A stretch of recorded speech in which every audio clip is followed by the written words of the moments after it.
আসসালামু আলাইকুম। সোরায়াস কিচেন চ্যানেলে সবাইকে স্বাগত জানাচ্ছি আমার আজকের রেসিপিটি দেখার জন্য। আমি আজকে আপনাদের সাথে মাছের ডিমের নতুন একটি রেসিপি শেয়ার করব। আশা করছি রেসিপিটি আপনাদের ভালো লাগবে। মাছের ডিম দিয়ে এই রেসিপিটি যারা ট্রাই করেছেন তারা তো জানেনই এর স্বাদ কতটা, আর যারা এখনও ট্রাই করেননি তারা প্লিজ একবার হলেও ট্রাই করে দেখবেন। এখন চলেন মূল রেসিপিতে যাই। এখানে আমি মাছের ডিম রান্না করার জন্য ডিমগুলোকে প্রথমে টুকরো টুকরো করে কেটে নিয়েছি।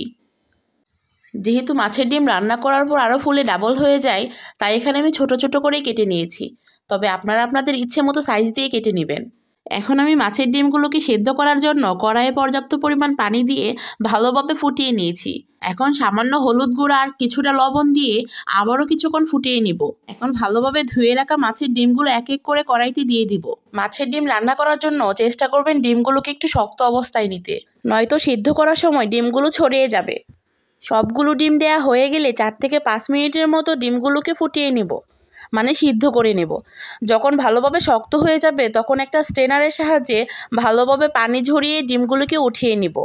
এখন রান্না করার জন্য চুলাতে একটা কড়াই বসিয়ে তাতে পরিমাণ মতো সরিষা তেল দিয়ে দিব। বেশি করে কেটে রাখা পেঁয়াজ কুচি দিয়ে দিব। পেঁয়াজ কুচিটাকে নেড়েচেড়ে একটু ভেজে নেব।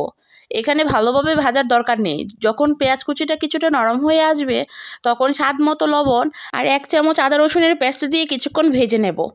এখন সামান্য পানি দিয়ে 1 চামচ মরিচ গুঁড়া, 1 চামচের একটু কম হলুদ গুঁড়া আর 1/2 চামচ ধনিয়া গুঁড়া দিয়ে ভালোভাবে মিশিয়ে নেব। ভালোভাবে মেশানো হয়ে গেলে এখন একটা ঢাকনা দিয়ে ঢেকে মশলাটাকে ভালোভাবে কষিয়ে নিব। যেহেতু ডিমগুলো আগে থেকেই সিদ্ধ করা, তাই মশলাটাকে ভালোভাবে কষিয়ে নিতে হবে, নয়তো তরকারিতে মশলার কাঁচা গন্ধ থেকে যাবে। মশলাটা যখন ভালোভাবে কষানো হয়ে যাবে তখন ঝোলের পানি দিয়ে দিব। আমি যে পরিমাণ ডিম নিয়েছি সে পরিমাণ অনুযায়ী ঝোল দিয়ে দিয়েছি। ঢাকনা দিয়ে ঢেকে ঝোলের পানিটা ভালোভাবে ফুটিয়ে নিব।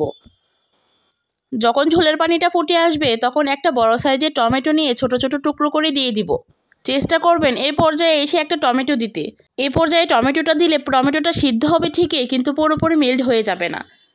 এখন সিদ্ধ করে রাখা মাছের ডিমগুলো এক এক করে সবগুলো দিয়ে দিব।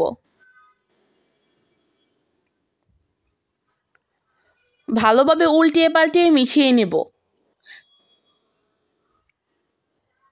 একটু সময় নিয়ে মিশিয়ে নিতে হবে।